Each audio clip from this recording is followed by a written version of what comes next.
আসসালামু আলাইকুম। Channel I সংবাদে সবাইকে আমন্ত্রণ জানাচ্ছি আমি আল আভি জাহান। বিস্তারিত সংবাদের শুরুতেই জানিয়ে দিচ্ছি ফ্রেশ আটা ময়দা সুজি সংবাদ শিরোনামগুলো। আফগানিস্তানের কাবুলে হাসপাতালে হামলায় নিহত কমপক্ষে 400, পাকিস্তানকে তালেবান সরকার দায়ী করলেও ইসলামাবাদের অস্বীকার। সারা দেশে সিটি কর্পোরেশনের পরিচ্ছন্নতা কর্মীদের 5,000 টাকা করে প্রধানমন্ত্রীর ঈদ উপহার। দক্ষিণ সিটির উপহার পেলেন ইমাম, মুয়াজ্জিন, খাদেমরা। ঈদ উল ফিতর ঘিরে 7 দিনের টানা সরকারি ছুটির প্রথম দিন বাস, ট্রেন, লঞ্চে যাত্রীদের ভিড়। প্রিয়জনের সঙ্গে ঈদ উদযাপনে রাজধানী ছাড়ছেন নগরবাসী। ইরান যুদ্ধে জড়াতে না চাওয়ায় মিত্র দেশগুলোর ওপর মার্কিন প্রেসিডেন্ট ডোনাল্ড ট্রাম্পের ক্ষোভ। পাল্টাপাল্টি হামলায় জ্বলছে মধ্যপ্রাচ্য। এবং কুড়িগ্রামে অসহায় ও দরিদ্র মানুষের মাঝে ট্রাই ফাউন্ডেশনের খাদ্য সামগ্রী বিতরণ। ঈদের আগেই সহায়তা পেয়ে সন্তোষ।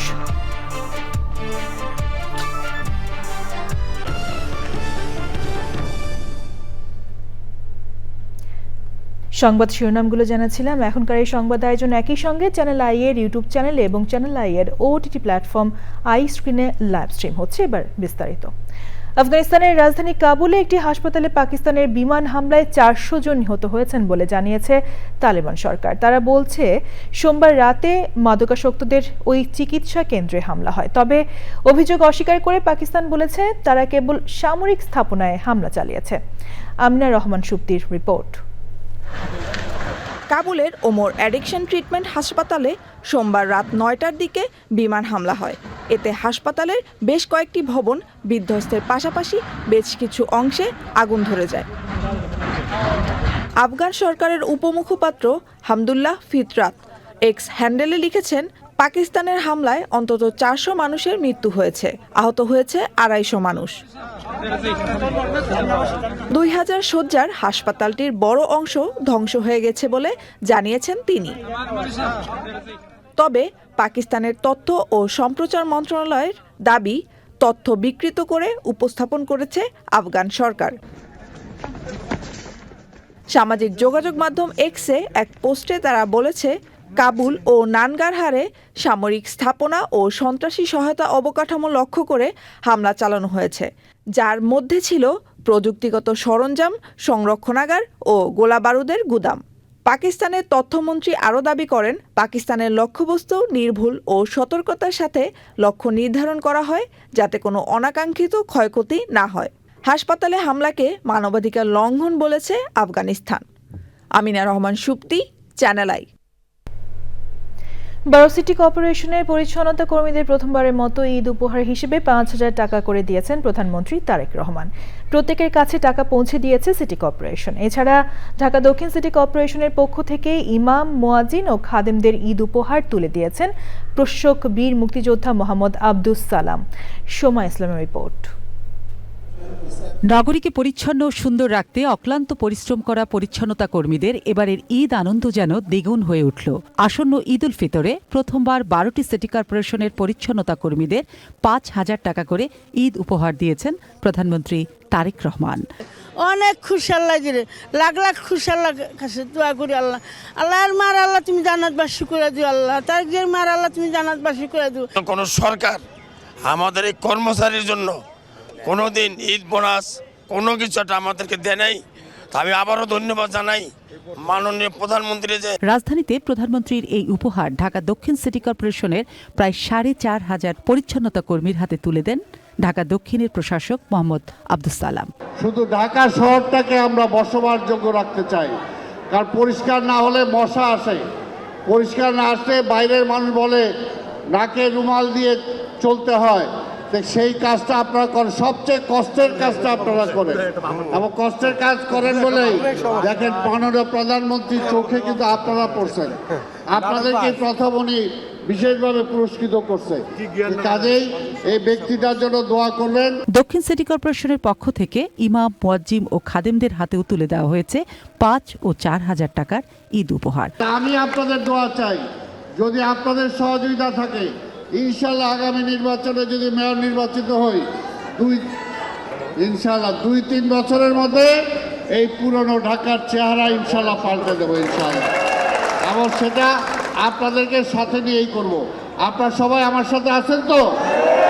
15ই মার্চ প্রধানমন্ত্রী তারেক রহমান 12 সিটি কর্পোরেশনের পরিচ্ছন্নতা কর্মীদের ঈদ উপহার দেওয়ার ঘোষণা দিয়ে মেয়র ও প্রশাসকদের কাছে চেক হস্তান্তর করেন। সোমা ইসলাম, চ্যানেল আই, ঢাকা। ঈদ যাত্রীদের নিরাপত্তায় সিসি ক্যামেরার মাধ্যমে নজরদারি করছে পুলিশ। বাস চলাচল যানজট মুক্ত রাখতে সব ধরনের চেষ্টা করা হচ্ছে বলে জানিয়েছেন পুলিশের আইজি আলী হোসেন ফকির। নিরাপত্তা ব্যবস্থা দেখতে রাজধানীর গাবতলী বাস টার্মিনালে আসেন পুলিশ প্রধান। এর অনেক আগেই সেখানে তৎপরতা শুরু করে বিশেষ বাহিনী সোয়াট, ডগ স্কোয়াড সহ পুলিশের এলিট ফোর্স। টার্মিনালের কয়েকটি কাউন্টারে টিকিটের দাম ও যাত্রীদের সুযোগ সুবিধা দেখেন পুলিশের আইজি। পরে কথা বলেন সাংবাদিকদের সঙ্গে। তারপরেও আমি জনগণকে মেসেজ দিতে চাই, বাংলাদেশ পুলিশ তৎপর। কোনো অনাকাঙ্ক্ষিত ঘটনা, কোনো অন্যায়, কোনো কিছুর সাথে কম্প্রোমাইজ নাই। এখানে আইন শৃঙ্খলাও জড়িত, এখানে আপনার মাদক সেবীরা আছে, ছিনতাইকারী আছে, সব ধরনের লোকই আছে। এই জন্য আমি এবার সারা বাংলাদেশে সকল ইউনিটকে বলে দিয়েছি, শুধু ট্রাফিক নয়, এই ঈদ যাত্রা সুষ্ঠু সুন্দর করার জন্য সকল ইউনিটের অফিসাররা এবং ফোর্স এখানে ডিপ্লয় থাকবে, সারা বাংলাদেশ সব জায়গাতে। এ পর্যায়ে রয়েছে ইরান যুদ্ধের 18তম দিন।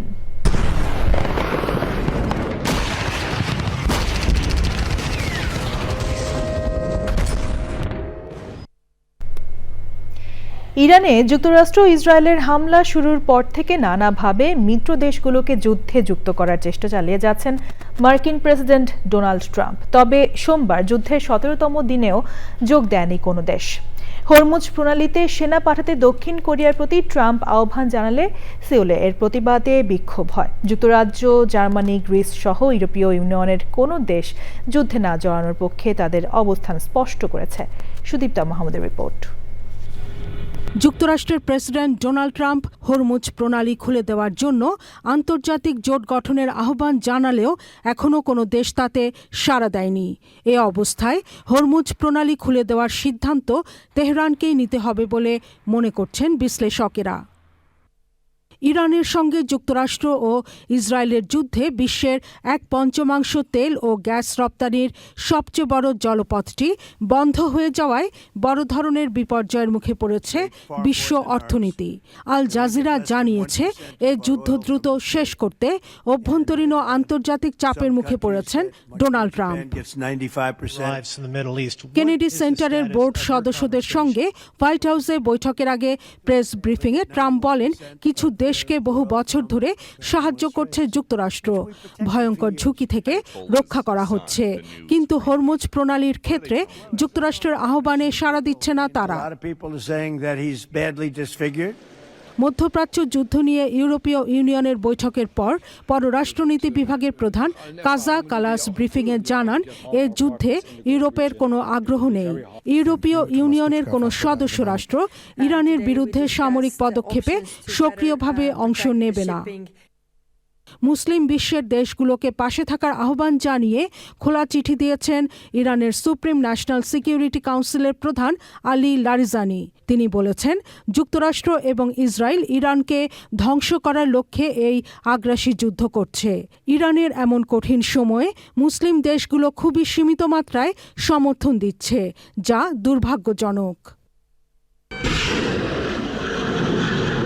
মার্কিন সেন্ট্রাল কমান্ড জানিয়েছে, ইরানে 7,000-এর বেশি স্থাপনায় হামলা চালানো হয়েছে। 100-রও বেশি নৌযান ধ্বংস হয়েছে বলেও দাবি করেছে মার্কিন বাহিনী। হিজবুল্লাহর ঘাঁটি ধ্বংস করতে লেবাননের দক্ষিণাঞ্চলে স্থল অভিযান শুরু করেছে ইসরায়েল। ইসরায়েলে ও মধ্যপ্রাচ্যে মার্কিন ঘাঁটি লক্ষ্য করে পাল্টা হামলা চালাচ্ছে ইরান। আল জাজিরা জানিয়েছে, গোটা ইসরায়েলই আছড়ে পড়ছে ইরানের ক্ষেপণাস্ত্র। শব্দের চেয়ে দ্রুত গতিতে ক্ষেপণাস্ত্র আঘাত হানায় সাইরেনের জন্য পর্যাপ্ত সময়ও পাচ্ছে না ইসরায়েল।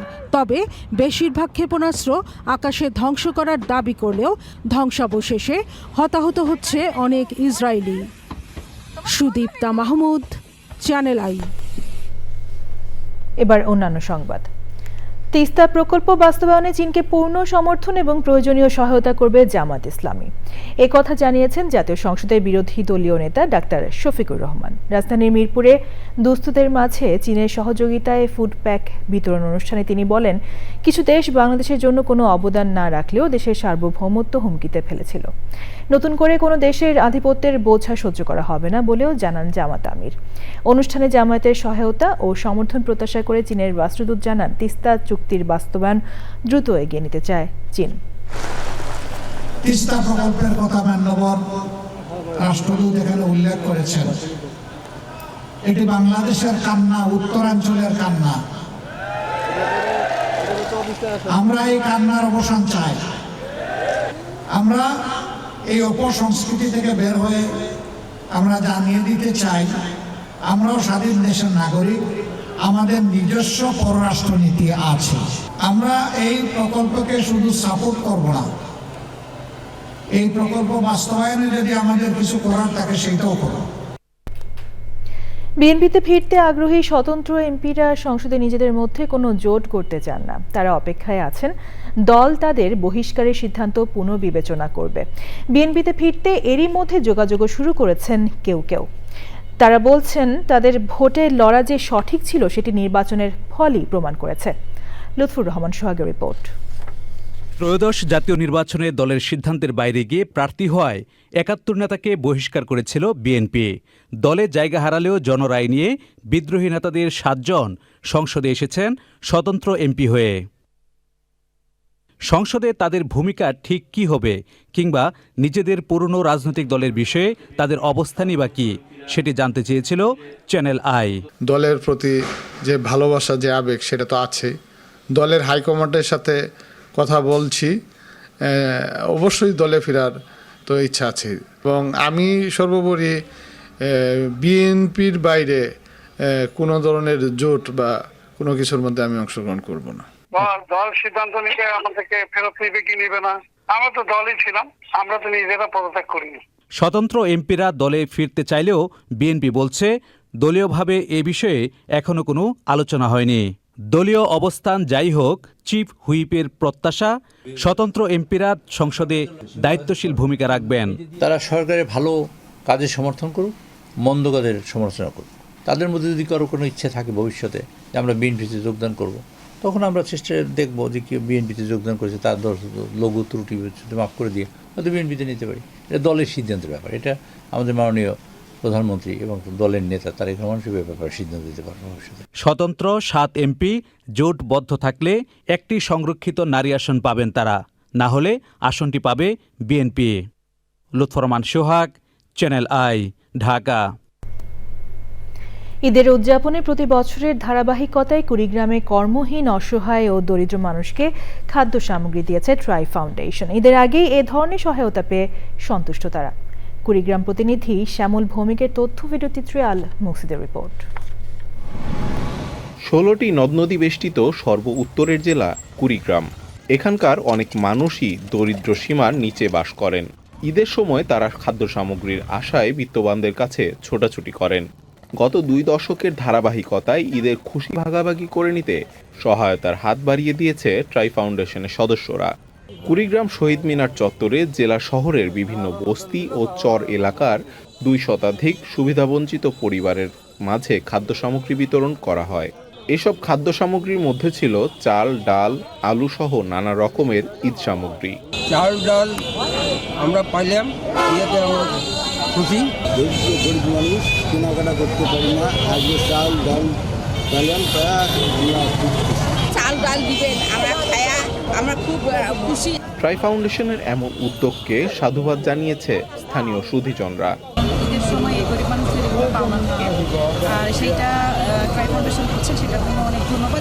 বন্যা, খরা, প্রাকৃতিক দুর্যোগ এবং মানবিক বিপর্যয়গুলোতে তারা যে মানবিক কল্যাণে এগিয়ে আসে, এর জন্য ট্রাই ফাউন্ডেশনকে ধন্যবাদ জানাই। ট্রাই ফাউন্ডেশন প্রতিবার যেভাবে বন্যা, খরা, শীত এবং এই যে ঈদের আনন্দে সবার সাথে অংশীদার হয় এবং ঈদ আনন্দ ভাগাভাগি করে নেওয়ার জন্য যে এই যে উদ্যোগ গ্রহণ করে, এটা আসলে কুড়িগ্রামে এটা আমাদের জন্য অত্যন্ত স্বস্তিদায়ক। ট্রাই ফাউন্ডেশন দীর্ঘ 2 দশক ধরে শীত, বন্যাসহ বিভিন্ন প্রাকৃতিক দুর্যোগ ও ঈদের সময় সুবিধা বঞ্চিত মানুষের পাশে রয়েছে।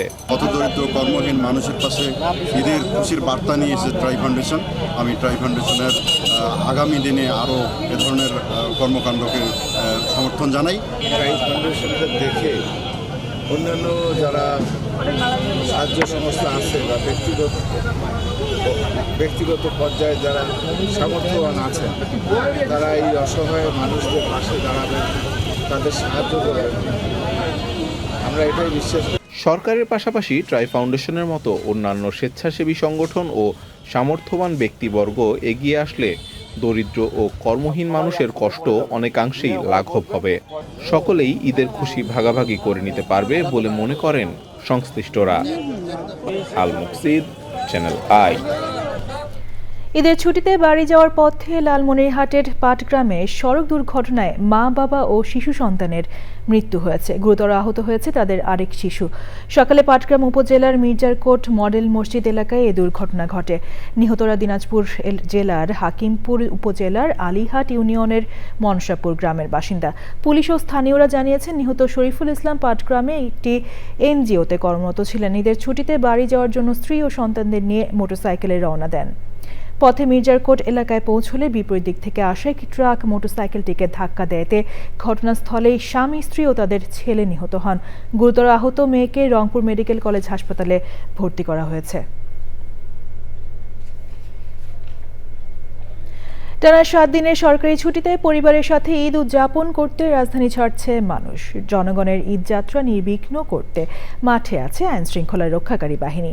আরও জানাচ্ছেন মিথিলা নাজনীন।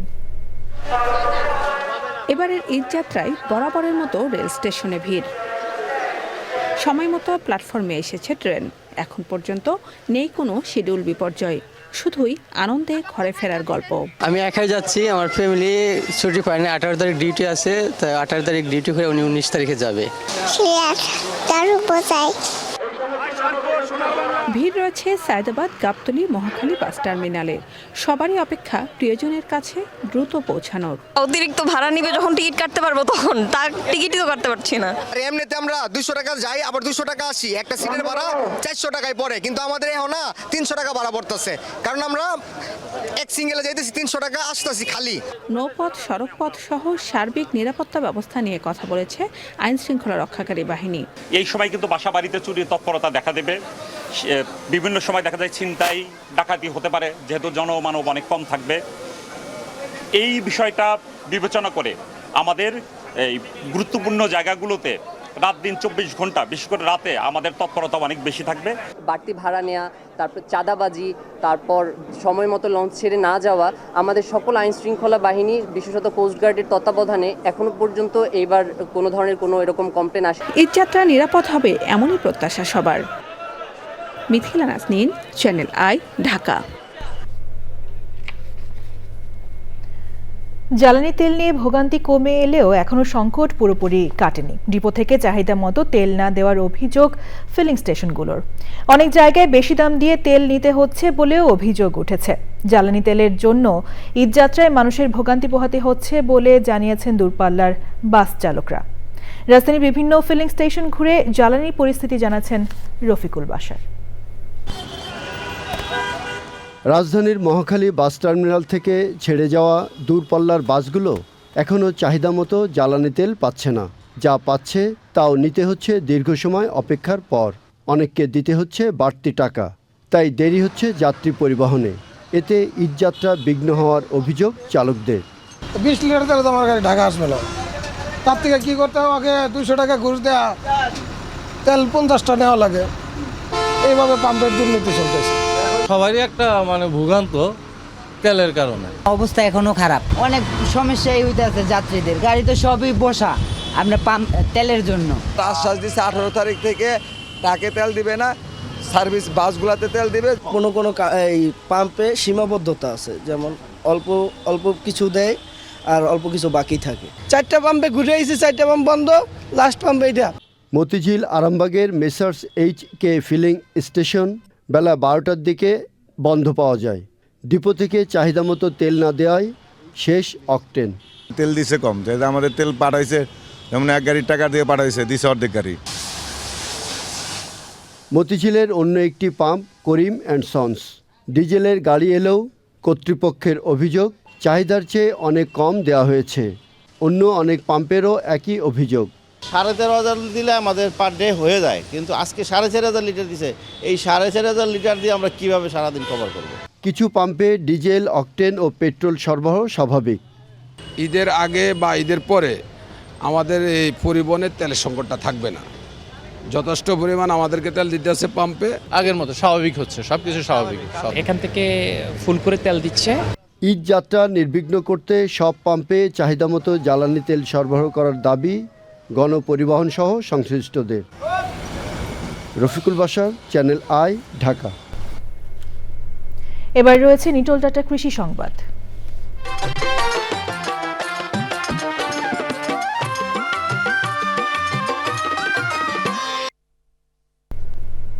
টাঙ্গাইলের পাহাড়িয়া এলাকায় দিন দিন বাড়ছে লেবুর আবাদ। এক সময়ের পতিত পাহাড়ি জমিগুলো এখন লেবুর সুগন্ধে ভরে উঠেছে। খরচ কম হওয়ায় অনেক বেকার যুবক ঝুঁকছেন লেবু আবাদে। এই এলাকার লেবু এখন স্থানীয় বাজারের চাহিদা মিটিয়ে দেশের বাইরেও রপ্তানি হচ্ছে।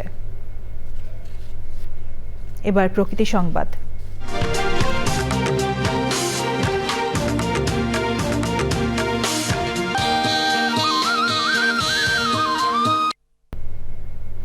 নোয়াখালীতে খাল দখল করে গড়ে তোলা হচ্ছে দোকানপাট সহ বিভিন্ন স্থাপনা। খাল ভরাট করে অপরিকল্পিত সংযোগ সড়ক ও ব্রিজ নির্মাণে বন্ধ হয়ে যাচ্ছে খালের পানি প্রবাহ। সামান্য বৃষ্টিতেই দেখা দেয় জলাবদ্ধতা। এতে জনদুর্ভোগ সহ বাড়ছে পরিবেশ বিপর্যয়ের ঝুঁকি। এখন দেখবেন খেলার খবর।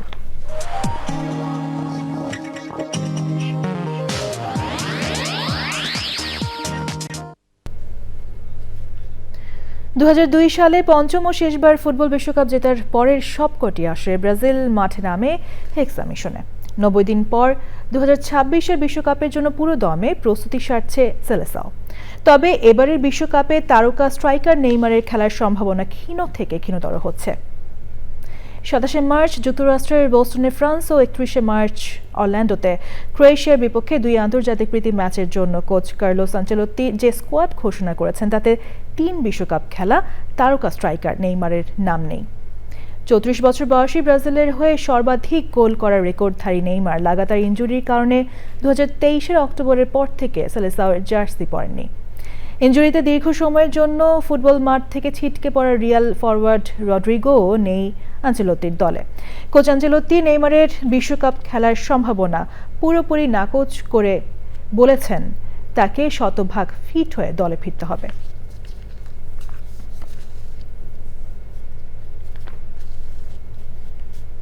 সবশেষে ফ্রেশ আটা ময়দা সুজি সংবাদ শিরোনামগুলো জানিয়ে দিচ্ছি আরও একবার।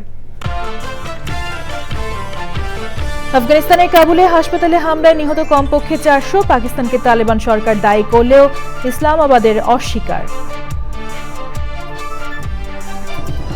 সারা দেশে সিটি কর্পোরেশনের পরিচ্ছন্নতা কর্মীদের 5,000 টাকা করে প্রধানমন্ত্রী ঈদ উপহার।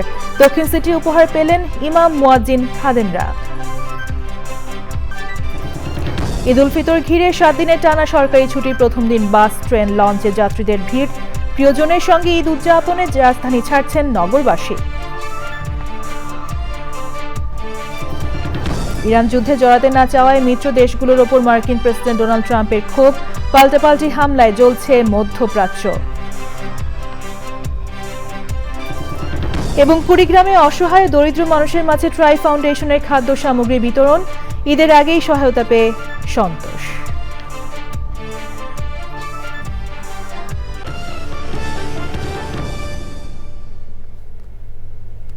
চ্যানেল আই এর সর্বশেষ সংবাদ জানতে ভিজিট করুন channelionline.com-এ। যুক্ত থাকুন আমাদের সোশ্যাল মিডিয়া প্ল্যাটফর্মগুলোর সাথে। পরবর্তী শীর্ষ খবর দেখার আমন্ত্রণ জানিয়ে শেষ করছি। সাথে থাকার জন্য ধন্যবাদ।